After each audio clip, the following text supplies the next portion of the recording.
Na conta de todo mundo, faltam 8 jogos, 8 vitórias, na verdade, para o Botafogo garantir o título.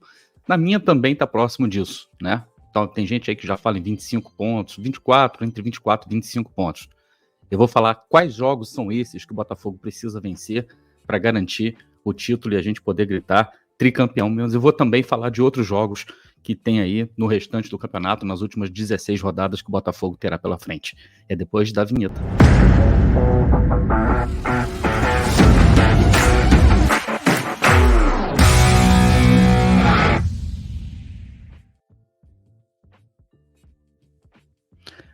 Olá, Helenos e Helenas, eu sou Társilo Delfim, estou trazendo mais alguns minutinhos de RB para vocês. Estou um pouquinho sumido, eu sei, eu tive uns probleminhas não, problemas assim bem sérios na minha família, perda de entes queridos, outras pessoas aqui também da Rádio Botafogo também tiveram. Não foi uma semana fácil para nós aqui na Rádio Botafogo, mas enfim, a vida tem que continuar, o mais importante é isso. Fica o recado aí para vocês. Sempre que vocês têm a chance de poder estar perto dos seus queridos, né, dos seus entes queridos, estejam sempre perto deles e nunca deixem de dizer aquilo que é o mais importante que vocês têm para dizer. Bom, dito isso, eu quero pedir para vocês deixarem o seu like aí, rapidinho, né? Isso não custa nada, você já chegou aqui agora, já deixou o like, já ajuda demais para fazer com que o YouTube entenda que o conteúdo aqui é de qualidade, acabe espalhando cada vez para um número maior de pessoas o nosso conteúdo e se inscreva também aqui na Rádio Botafogo. Não se esqueça disso, isso é o beabá, a gente está combinado de fazer isso. Se você fizer isso, a gente já fica feliz pra caramba, beleza? Olha só, todo mundo fala, né? Tá todo mundo falando com relação à pontuação que o Botafogo precisa atingir para que o Botafogo seja, né, consiga garantir o campeonato, né, consiga garantir o título. Muita gente ficou desesperada depois da derrota do Flamengo, assim, desesperado. Eu não cheguei a ficar, em momento nenhum vou ficar, obviamente que não, só você olhar para a tabela que você vai ter um choque de realidade ali, que o Botafogo ainda tem uma distância muito confortável para o segundo colocado, quiçá para o quarto colocado. É óbvio que é muito ruim, né? Sempre perder para o principal rival, né? Principalmente nas circunstâncias que foi. O Botafogo também não conseguindo fazer a melhor partida. Depois, também a gente teve uma arbitragem criminosa contra o Botafogo, todo mundo viu. A arbitragem do senhor Klaus foi coisa de bandido, né? Que fizeram com o Botafogo. E para piorar, né, teve aquele quadro, né, com o Bruno Lage falando a besteira que falou na entrevista coletiva. Bom, enfim, passou o furacão, né? Aliás, por falar em furacão, também quero mandar aqui minha solidariedade a todo o povo do Sul, principalmente lá do Rio Grande do Sul, fortemente afetado, né, pelo um tufão que passou por lá, deixando várias vítimas. Então, nosso abraço aqui caloroso para todos vocês, que vocês possam se reerguer e que as redes, né, de solidariedade possam todas ser ativadas. O Vasco, por exemplo, fez uma postagem muito bacana dando apoio, né, para as famílias lá e principalmente dando apoio para Inter e Grêmio, que fizeram campanhas de arrecadação de mantimentos. Então, acho, inclusive, que o Botafogo até poderia, né, de alguma forma, contribuir com isso aí também, com os nossos irmãos lá do Rio Grande do Sul, que estão precisando demais nesse momento tão difícil. Mas, enfim, o cálculo é muito simples, tá? Todo mundo acha que o Botafogo, chegando aos 75 pontos, isso já seria suficiente para garantir o título, né? E da onde que vem esse cálculo de 75 pontos? Porque os institutos de pesquisa não, os matemáticos, o pessoal da probabilidade, como o pessoal da UFMG, o Tristão Oliveira, né? Eles meio que colocam como uma probabilidade de título de 99%, você chegando ali nos 82 pontos, mais ou menos. Mas por que o pessoal fala em 75 pontos? Porque até hoje, nenhum vice, né, principalmente na era dos pontos corridos, nenhum vice-campeão fez 75 pontos. Então, fazer 75 pontos agora praticamente garantiria o título. Eu, como gosto de fazer um cálculo nem mais conservador, um pouco mais realista, levando-se em consideração também que o perseguidor principal do Botafogo, que é o Palmeiras, não conta somente, né, com o excelente elenco que tem, com o excelente técnico. O futebol do Palmeiras tem deixado a desejar, né? Mas conta também, como vocês perceberam, né, com a simpatia da imprensa, né, principalmente a imprensa 011, conta também com a simpatia da CBF, né? Não foram reclamar à toa do sistema, do alto sistema, sendo que eles também são sistema, né? Então, assim, levando-se em consideração esses fatores, um Palmeiras fazer 75 pontos não seria nenhum absurdo. Seria uma baita de uma campanha. Seria algo parecido com a campanha que o Botafogo fez no primeiro turno, né? É possível? É possível, né? É provável? Eu não acho. Então vamos, para a gente ser bem conservador, né? 75 pontos, 76 pontos, em tese, nos dariam o campeonato. Como a gente está com 51, então a gente está falando de mais 24, né? Mais 24 pontos, mais 8 vitórias. E da onde viriam essas 8 vitórias, né? Eu vou mostrar para vocês aqui os 16 jogos do Botafogo que faltam, mas eu não vou me demorar muito em cada um desses jogos, não. Eu separei os 16 jogos restantes do Botafogo em 3 grupos, né, que eu vou colocar aqui na tela para vocês. O primeiro grupo deles são os jogos que eu considero jogos mais difíceis. Fiquem à vontade aí para discordar, para concordar. Pode usar a barra de comentários aí. Se você estiver assistindo o programa depois que ele estreou, você também pode deixar aí nos comentários, não tem problema nenhum. Os jogos mais difíceis, na minha opinião, vão ser os 2 jogos em casa contra Palmeiras e Grêmio, por motivos óbvios, né? Pelo fato de serem justamente os 2 que estão ali no G4, os 2 que estão brigando lá em cima.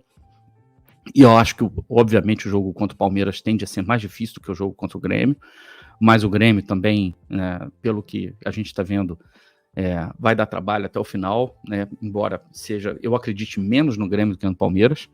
E os 2 jogos fora, né? Atlético Mineiro e Fluminense. Aí você pode pensar, Fluminense, tudo bem. Eu até concordo, né? Você vê a campanha do Fluminense, é semifinalista da Taça Libertadores, o time voltou a jogar muito bem, né? O Fernando Diniz voltou a utilizar principalmente a força máxima da equipe, o Marcelo está voltando de contusão, então a tendência é o Fluminense crescer. Mas o Fluminense tem realmente o foco muito, muito, muito forte mesmo na Libertadores. E o Atlético Mineiro? O Atlético Mineiro está lá embaixo na tabela, nesse momento, né? É o 9º colocado com 31 pontos, a 20 pontos de distância do Botafogo. Pois é, meus amigos. Só que existem alguns fatores, né, que a gente precisa levar em consideração, como é o fato de fatores que, na verdade, não são nem tão técnicos assim, mas eles acabam alterando o espírito técnico, a parte anímica do time, como a gente sempre gosta de dizer aqui, né? Então, o que eu tô querendo dizer é o seguinte: o Galo inaugurou o seu estádio. E isso acaba virando, queira sim ou não, acaba virando um mini campeonato à parte para eles também. Eles não vão querer perder nenhum jogo na arena nova deles, né? Nenhum, obviamente. Eles vão querer mostrar que a casa deles é muito forte, que na casa deles eles são muito fortes, e vão tentar, né, brigar, vão colocar aquela dose sempre a mais de ânimo, né, de raça, né, para enfrentar os seus adversários. Um fato que conta muito a favor do Botafogo é o Hulk está suspenso para o jogo contra o Atlético Mineiro, né, no próximo fim de semana. Só que eu não me deixo enganar por isso. Tá? O melhor jogador do Atlético Mineiro nesse momento vai jogar, que é o Paulinho. Está numa excelente fase, fazendo gol de tudo quanto é jeito, tudo bem, está viajando com a seleção, mas por causa do terremoto lá no Marrocos, é provável que ele retorne até antes para o Brasil. Então, assim, eu não me engano, acho que, inclusive, estão esperando algo em torno de 40 mil pessoas na arena, né, no jogo contra o Botafogo. Então, vai ser muito difícil, vai ser um jogo muito complicado, na minha opinião. É o primeiro jogo do Botafogo depois da derrota para o Flamengo, e o Botafogo vem de 2 derrotas consecutivas, em 2 campeonatos diferentes, tudo bem, mas são 2 derrotas consecutivas, com muitos questionamentos, né, com relação às opções que o Bruno Lage utilizou nos últimos 2 jogos. Então, é aquele tipo de jogo que o Botafogo precisa vencer, né, para até dar uma acalmada, uma tranquilizada no ambiente, mesmo que a data FIFA tenha dado esse respiro, né, tenha dado esse tempo para os jogadores ficarem de folga também durante 5 dias, voltarem a treinar com calma, ter a semana cheia toda para treinar. Mesmo assim, tá, é um jogo que eu considero, por causa justamente desse contexto, um jogo difícil. E o segundo grupo, né, é o que eu chamo de jogos incógnitas, né, jogos que têm cujos resultados, né, são, na verdade, grandes incógnitas devido justamente ao contexto que eles se inserem. E são esses jogos aqui que eu acho que são jogos, né, que são mais incógnitas para o Botafogo. O Corinthians, que vai ser em Itaquera, e tem uma coisa específica sobre esse jogo do Corinthians que eu vou falar daqui a pouquinho. O Fortaleza, lá, né, porque o time do Fortaleza jogando lá sempre dá muito trabalho, é sempre muito difícil. A campanha do Fortaleza, surpreendentemente, ruim no campeonato, mas está na mesma faixa ali do que o Atlético Mineiro, então acredito que o Fortaleza é uma das equipes que ainda estão brigando pelo G6, então dá para esperar um jogo muito difícil. O gramado lá também lá no Mangueirão é muito ruim. E Vasco e Red Bull. Aí todo mundo vai pensar, pô, mas Vasco? Sim, o Vasco que fez excelentes contratações agora para o segundo turno, que tem o Payet, né, que tem o Verratti, claramente é um outro time. Tem alguns problemas ainda que precisam, de fato, serem resolvidos, mas você vê claramente que o Ramon Dias conseguiu organizar, né? Você olha para o Vasco hoje, você vê que existe um padrão de jogo. Você olha para o Vasco hoje, você vê que existe uma proposta, existe um pensamento por trás daquilo ali, e comprovando mais uma vez que o Ramon Dias é um técnico muito, muito interessante, né? Que muita gente, inclusive, eu acho que até eu cheguei a olhar com um pouco de desdém para ele. Eu acho que muito contaminado pela passagem dele aqui no Botafogo, aquela coisa toda conturbada que ele nem chegou a assumir, na verdade. Mas a gente está vendo que ele, com o tempo, né, ele é capaz de, na verdade, tirar algo melhor do que aquilo que o elenco que ele tem na mão, inclusive, pode entregar. Então, é por isso que eu chamo, é um jogo de incógnita. E tem um outro detalhe. Aonde que o Vasco vai mandar esse jogo, né? Porque no Maracanã não vai poder mandar. Dificilmente o Vasco vai entrar nesse imbróglio novamente, nessa briga aí com o Flamengo e o Fluminense. No estádio Newton Santos, como é que vai fazer? O estádio é nosso, como é que o Vasco vai alugar o estádio do Botafogo para jogar contra o Botafogo? Né? O Botafogo vai alugar o estádio para o Vasco jogar contra o Fluminense. Daí tá tudo certo, mas como é que vai ser? Eu tô falando isso porque São Januário muito possivelmente vai ser reaberto, mas não vai poder receber clássico. Então, fica esse ponto de interrogação que a gente não sabe onde o Vasco vai mandar seu jogo. E o Bragantino, né, que no seu mando, né, no seu campo, lá em Bragança Paulista, né, tem feito uma campanha muito boa, né, é um time muito difícil de bater, muito enjoado. Foi um dos times que mais deu trabalho para o Botafogo aqui no estádio Newton Santos. E lá nos domínios deles, né, costumam realmente dar muito trabalho, costumam dificultar a vida de todo mundo. Com relação ao Corinthians, tá? Especificamente em relação ao Corinthians. O jogo contra o Corinthians, do Botafogo e Corinthians, está marcado para o dia 22 de setembro, agora. É uma sexta-feira, tá? Se atentem bem para essa data. 4 dias antes, no dia 18, o Corinthians enfrenta o Grêmio em jogo válido pela 15ª rodada do Campeonato Brasileiro. Aquele jogo que ficou adiado, né? E depois do jogo contra o Botafogo, no dia 22, no dia 26, o Corinthians recebe também o Fortaleza, também na Arena Neoquímica, lá em São Paulo. Então, o Corinthians tem 3 jogos, tá? Em 9 dias, praticamente, tá? E isso faz em 8 dias, na verdade, né, praticamente. Isso coloca também uma incógnita, né? Como é que vai vir esse Corinthians? Vai vir com o time principal nos 3 jogos? Vai jogar com o time principal contra o Grêmio, time principal contra o Botafogo e time principal contra o Fortaleza? O Corinthians tem elenco para isso, tá? Então, essa pergunta tem que valer. Por quê? Porque o Corinthians tem a chance de um título, que é a Copa Sul-Americana, né, que é uma semifinal contra o Fortaleza, o primeiro jogo, precisando fazer o resultado aqui, porque vai jogar o segundo lá, então o foco vai estar ali. Nesse momento, na tabela, né, o Corinthians está ali em 13º lugar, não está nem inclusive se classificando para a Sul-Americana, daí a importância também de ganhar a Sul-Americana, porque vale uma vaga para a Libertadores no ano que vem. O Corinthians tem 26 pontos, enquanto o Santos, por exemplo, que é o time que abre a zona de rebaixamento, tem 21. Então são 5 pontos de diferença. No cálculo do Vanderlei Luxemburgo, quais são as melhores chances que ele tem de vitória? Contra Grêmio ou contra Botafogo? Ele provavelmente vai estar pensando isso, tá? Provavelmente vai estar pensando isso. Se ele apostar que o Grêmio ele tem mais chances de vitória e se ele tiver, por exemplo, problemas de contusão, ele tem mais chance, mais tempo para recuperar até o jogo contra o Fortaleza, ele deve usar a maioria dos seus jogadores titulares contra o Grêmio, dá um descanso para esses jogadores e coloca um time alternativo contra o Botafogo, não todo reserva, mas um time bem alternativo contra o Botafogo, para depois usar força máxima contra o Fortaleza. Por exemplo, eu não acho que o Renato Augusto vai jogar contra o Botafogo, principalmente em volta com os problemas físicos que ele vem apresentando nos últimos tempos, tal. Então ele deve ser preservado para a semifinal contra o Fortaleza, né? E outros jogadores também. O que não faz do jogo contra o Corinthians um jogo fácil, tá? Tem esse detalhe importante. Por isso ele é uma incógnita. O calendário do Corinthians pode ser o maior aliado do Botafogo aí nessa reta final. E então sobram 8, né? 8 jogos que eu acredito que sejam vitórias mais possíveis, mais prováveis e mais possíveis, tá? Primeiro elas são possíveis, né? E depois elas são prováveis. Que são justamente os jogos contra o Goiás, o Cuiabá, o Atlético Paranaense, Santos e Cruzeiro na nossa casa, tá? Levando-se em consideração aí que são desses times aí, na minha opinião, talvez os dois mais difíceis, né, para o Botafogo devam ser Cuiabá e Atlético Paranaense. O Goiás, a campanha do Goiás fora de casa é uma campanha bem ruim, a campanha do Santos, então, também muito ruim, o Santos aí dentro da zona de rebaixamento, desesperado, tentando sair, e o Cruzeiro agora apostando em Zé Ricardo como técnico para tentar, né, pelo menos afastar o fantasma de um rebaixamento.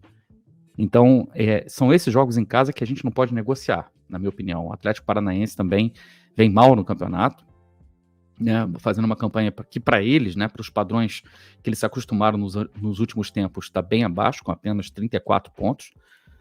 Então são 5 jogos em casa que eu acho que o Botafogo tem que ganhar. O Botafogo não pode negociar isso aí.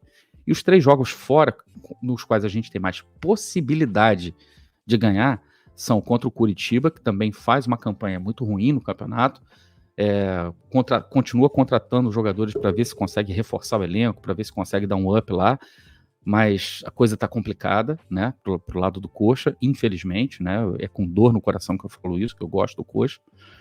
O América Mineiro, né, que também vem numa campanha, né, horrível, terrível, nem de longe lembra aquele América Mineiro que estava dando um baita de um trabalho para o Botafogo no ano passado, que ganhou do Botafogo, eliminou o Botafogo na Copa do Brasil com 5 gols de diferença, tem apenas 16 pontos no campeonato e a chance de rebaixamento é praticamente quase que irreversível, né?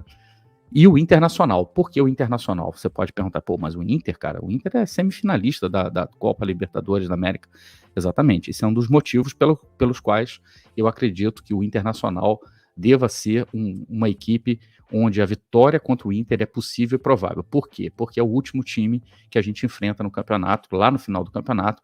Até lá, se o Inter for campeão da Libertadores, já cumpriu o que tinha que cumprir no ano, vai estar se preparando para jogar o Mundial de Interclubes, então a cabeça vai estar toda voltada no Mundial, se bobear já vai estar jogando com um time reserva.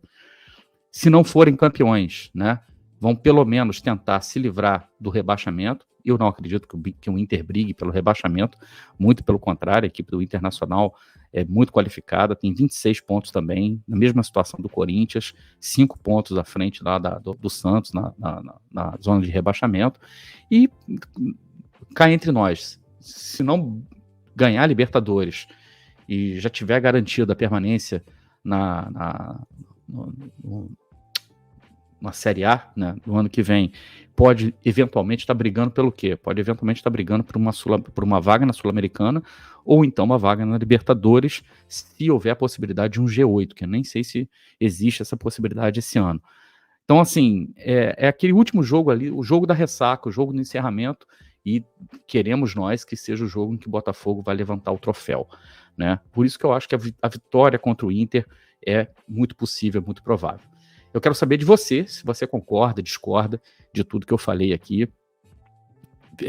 Coloca aí nos comentários quais são as suas opiniões, se vocês acham que essas vitórias mais prováveis, se vocês acham que nos jogos incógnitas ou nos jogos mais difíceis, a gente tem, na verdade, vitórias, inclusive, mais prováveis, né, nesses jogos aí. Coloca aí para mim nos comentários. Se você assistiu até aqui, deixa seu like aí. Se você não gostou, pode deixar o dislike também, não tem problema. se inscreva aqui na Rádio Botafogo e nos ajude a chegar logo, logo aos 60 mil inscritos, tá bom? Eu volto a qualquer momento com mais alguns minutinhos de RB. Um grande abraço. Tchau.